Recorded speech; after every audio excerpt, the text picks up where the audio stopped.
Pendant que vous regardez ça, le pouvoir change de main. Actu TV, votre fenêtre sur les coulisses du pouvoir. Analyse, débat, reportages exclusifs. Restez informés des événements qui façonnent notre monde. Actu TV, l'information politique en temps réel. J'ai fait un recours hier, je l'ai déposé hier matin.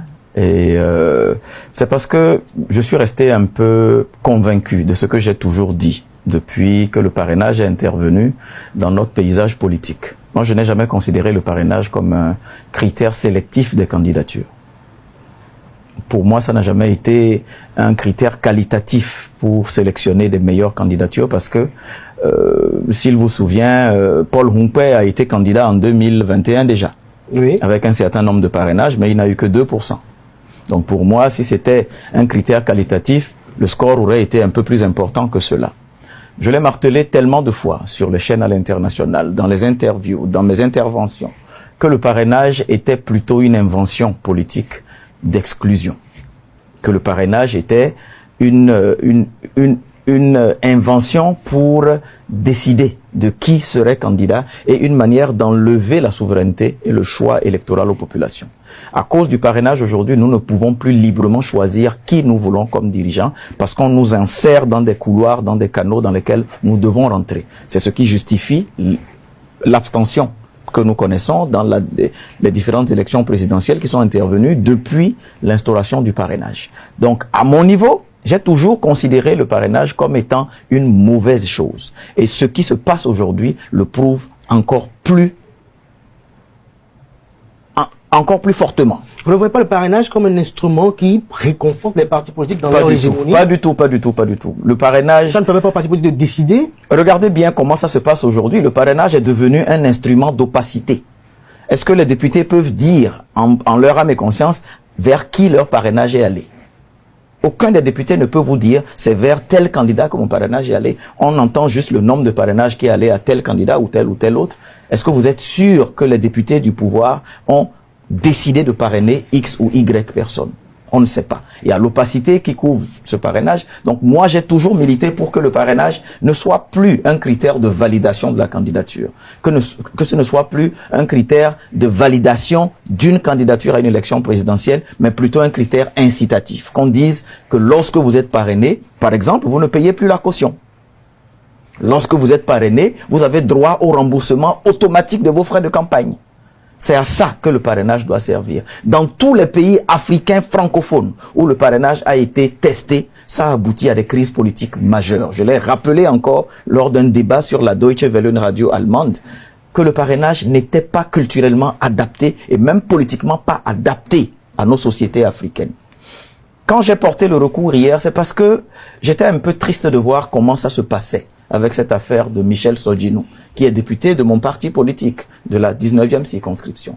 Je me suis demandé si l'élection présidentielle était devenue aussi banale pour qu'un parti soit empêché de concourir avec le nombre de militants, les centaines de milliers d'électeurs qui veulent se porter sur ce parti, pour que ce soit par des vidéos interposées que quelqu'un s'exprime et peut-être hypothèque la participation de ce parti à l'élection présidentielle. Et je me suis dit, en toute logique, une institution aussi sérieuse que la Sénat, une institution aussi sérieuse que la Cour constitutionnelle ne devrait pas, sauf à avoir pris parti, se baser sur des propos, des écrits, avec tout ce que nous connaissons aujourd'hui avec l'intelligence artificielle. Je veux que la Sénat et la Cour constitutionnelle nous permettent de nous rassurer que le député Sodjinou est réellement sans entrave, est réellement sans contrainte et qu'il s'exprime librement. On a bien vu, il a été filmé. Par qui il a été filmé? Il lisait sur un prompteur. Quand est-ce que ça a été installé chez lui? Où est-ce qu'il est? Moi, je veux que la Cour nous permette de nous rassurer que ce monsieur est libre de ses mouvements. C'est peut-être une question de vie humaine qui a... Oui, on peut tout dire aujourd'hui. On peut tout faire dire aussi à des images, surtout avec l'intelligence artificielle. Donc moi, j'ai demandé de manière basique et bête à la Cour constitutionnelle, oui, soit de suspendre le processus électoral jusqu'à la réapparition physique, sans entrave et sans contrainte du député Sodjinou, ou alors d'enjoindre à ce monsieur, à ce député, de venir montrer clairement qu'il a envie ou qu'il n'a pas envie de parrainer. Parce que la loi ne l'oblige pas à parrainer. C'est seulement s'il décide de parrainer que la loi l'oblige à parrainer seulement le duo désigné par son parti. Donc, il est libre de parrainer, mais je veux qu'il vienne nous le dire de manière visuelle, c'est-à-dire... Vous voulez qu'il soit présent à l'audience. On ne peut pas se suffire et se satisfaire et se consoler d'images vidéo ou bien d'écrits. Encore que certains écrits ont été contestés, venant de lui ont été contestés. Plusieurs personnes ont dit que ça, ce n'est pas de lui. On n'a pas à s'amuser avec le sort d'une nation à travers des écrits ou à travers des petites vidéos. Il faut que la Cour, dans son rôle supérieur de garant du contexte électoral et du contentieux électoral, et même du fonctionnement régulier des institutions, enjoigne à ce député d'apparaître physiquement et du contentieux électoral, et même du fonctionnement régulier des institutions, enjoigne à ce député d'apparaître physiquement. Puisqu'il dit qu'il va casser ses occupations, il n'y aurait donc pas de difficulté pour lui. Vous avez connaissance de ses activités, de ses lieux C'est lui qui a dit dans la vidéo, je pense que je l'ai vu, comme tout le monde, comme vous. Tout à fait. Voilà, il a dit qu'il était libre. Donc, il serait loisible pour lui d'apparaître à la Cour constitutionnelle et dire, voilà ma fiche de parrainage que j'ai récupérée, et voilà, je décide de ne pas parrainer. Il a le droit de ne pas parrainer. Il a le droit. Il peut décider de ne pas parrainer. Mais moi, je veux le voir le faire devant la Cour pour que chacun soit sûr qu'il assume la décision qu'il a prise de parrainer ou de ne pas parrainer. On ne doit pas s'amuser à travers des vidéos interposées et considérer que un processus électoral peut être entaché d'autant de risques. Donc, moi, j'ai considéré que le fait que le parti Les Démocrates ne participe pas à l'élection, elle est une perte de chance. C'est ce qu'on appelle en droit une perte de chance pour vous et moi, les électeurs, d'avoir en face de la pluralité d'opinions, d'avoir de la diversité et donc la vitalité démocratique. Donc, il ne faudrait pas que ce soit sur la base de petites vidéos que ce droit-là soit retiré à des millions de Béninois de vouloir s'exprimer et de vouloir s'intéresser à la vie politique de l'Europe. Nourdine Saka Saleh, vous allez me permettre de faire une petite entorse à nos échanges préliminaires avant cet entretien. Je m'en voudrais de vous recevoir sans quand même recueillir votre opinion sur cette situation que traverse votre formation politique. Vous avez été candidat à la candidature. Ma première question, c'est de savoir, est-ce que Nourdine Saka Saleh a foi et confiance au processus qui a conduit à la désignation du duo candidat de sa formation politique? Ce qu'il vous souvienne que j'étais le premier, et peut-être même le seul membre du parti, à avoir officiellement déclaré mon intention de compétir. Oui. Et pour cela, j'avais posé un peu de conditions. J'avais dit que je souhaiterais que le parti nous permette de débattre entre nous, c'est-à-dire de confronter nos idées. Ça avait fait un tollé, ça avait fait beaucoup parler. Pourquoi il va annoncer sa candidature? Pourquoi il va demander un débat entre eux? Alors que c'est la base. C'est la base. Si vous ne dites pas que vous avez envie d'être candidat, comment est-ce que les gens vont s'intéresser à ce que vous avez dans le ventre, à ce que vous pensez? Donc, la décision a été prise d'organiser un processus de désignation auquel j'ai librement participé. Vous vous rappelez, l'une des conditions était qu'il fallait payer 25 millions. Vous avez déposé les 25 millions? Je vous ai montré le chèque. Je pense que la terre a vu les chèques certifiés que j'ai déposé tout cela tranquillement. Et l'une des conditions, c'était que si vous participez à ce processus-là, vous perdez d'office au moins 5 millions si vous n'êtes pas retenu. Donc, j'ai donc fait foi en ce que le parti a dit, mais je ne suis pas membre de la commission, donc j'ai subi, comme tout le monde, les résultats.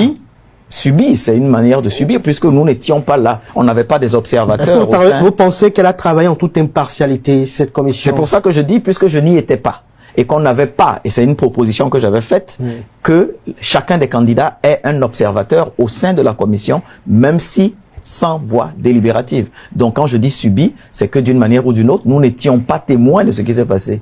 Mais le résultat est arrivé à ce qu'il est, avec les péripéties qui ont été celles qu'on a vues. J'ai apporté mon soutien au duo qui a été désigné et je me préparais pour la campagne, pour tout ce qui allait suivre. N'eût été cette sortie de route, comme vous dites, du député Sodjinou qui nous met aujourd'hui tous à genoux et qui nous hypothèque la participation du parti à l'élection. Mais je souhaite vraiment et vivement que le processus aille à son terme et j'espère que mon recours fera entendre raison aux sages de la Cour en les amenant à suspendre le processus puisqu'on n'est pas à 2 jours près. Les élections présidentielles, c'est dans 6 mois. Si tout se passe bien, si Dieu nous prête longue vie jusque-là, Inch'Allah. Donc, il n'y a rien qui presse. S'il faut suspendre le processus de manière à nous rassurer que le député Sodjinou veut participer ou ne veut pas participer au parrainage, au moins là, on saura clairement que que c'est cuit pour le parti ou que ce n'est pas cuit, selon ce qui sera décidé par le député. Le comportement du député Michel Sodino, quelles sont les répercussions de ce comportement-là sur la vie du parti politique? Sur la vie de la nation, il faut dire, le parti n'est que petit par rapport à ce qui se passe. Le parrainage est mauvais. C'est la première conséquence. Le parrainage est mauvais et le parrainage peut devenir un objet de crise politique majeure, comme je l'ai toujours dit. Donc ce n'est pas le parti qu'il faut voir, c'est les millions d'électeurs qui seront peut-être empêchés de participer au scrutin et donc la qualité de l'élection, entre griffes s'il faut encore l'appeler élection, la qualité du scrutin et même la légitimité du président et je ne souhaite pas à mon ami Romuald d'être élu dans des conditions comme celle-ci. Donc, Saka Saleh, vous avez dit très bien, mon ami Romuald, ça me permet de progresser dans cet entretien-là. On vous a vu en 2016 être aux côtés des acteurs de la majorité présidentielle. Vous avez beaucoup d'amitié au sein de cette majorité présidentielle. Ne vous retrouvez pas un peu dans une zone d'inconfort au sein de l'opposition? Absolument pas, absolument pas. Si je devais choisir par intérêt ou par amitié, je serais resté avec la majorité. J'étais une des têtes de la majorité, j'étais le porte-parole de campagne de Abdoulaye Biotchane. J'étais son conseiller technique au ministère du Plan. Il n'y a aucun inconfort. Tant que je dors tranquille chez moi parce que je n'avale pas des couleuvres et que je ne fais pas le contraire de ce que me dicte ma conviction et ma conscience politique, je suis en phase avec moi-même. Je ne gagne rien dans l'opposition, je ne gagne rien grâce à l'opposition, mais je suis quand même en phase avec moi-même. Et si je devais suivre par intérêt ou par autre chose, ce n'est pas avec l'opposition que je serais, mais j'y suis par conviction. Jusqu'à nouvel ordre. Tant que la gouvernance sera celle qu'elle est aujourd'hui, tant que nous allons toujours continuer à parler d'exclusion, de système d'esbrouf pour évacuer ou écarter tel candidat, je ne pourrai jamais être en phase avec ce type de gouvernance. Vous ne verrez pas vos convictions ravivées avec la dynamique Romuald Bonaï? Il n'y a aucune incompatibilité entre Romuald et moi. Je me permets de le dire comme ça, ni humaine, ni professionnelle, au contraire, on est totalement complémentaires, mais je le lui ai dit, et je l'ai dit aussi au président Amoussou, les lois mauvaises nous obligent à être dans des camps opposés. Sinon, humainement, il n'y a aucune incompatibilité, mais les lois nous obligent à être dans des camps opposés, parce que malheureusement, je ne partage pas la gouvernance telle qu'elle est pratiquée, mais ça n'altère en rien. La gouvernance politique alors? Voilà, la gouvernance politique, et même humaine, Parce que vous voyez le nombre de vies qui ont été détruites par la justice. Il faut penser à réhabiliter de manière judiciaire ces vies et ces familles-là. Donc, il n'y a aucune incompatibilité entre eux et moi, mais je resterai toujours farouche opposant à la gouvernance si elle continue d'être celle qu'elle est. Quelle serait votre posture si éventuellement elle ne participait pas aux élections? Ce n'est pas la première fois que cela arrive, mais je penserai beaucoup plus aux populations qui seraient toujours sous le risque, en fait, de déconvenues liées à ces choix politiques. C'est pas la première fois que le parti a empêché. En 2021, ma grande sœur paye le prix fort aujourd'hui dans les geôles à Misrété de la non-participation du parti à l'élection présidentielle. Mais je pense que ce sont des pratiques à ne pas perpétuer. Parce que la nation peut en payer le prix fort. Avant de la question, est-ce que Renaud Abodjo est méritant? Forcément, puisqu'il a été désigné par la commission et applaudi par nous tous. Applaudi par vous tous, ça s'arrête là?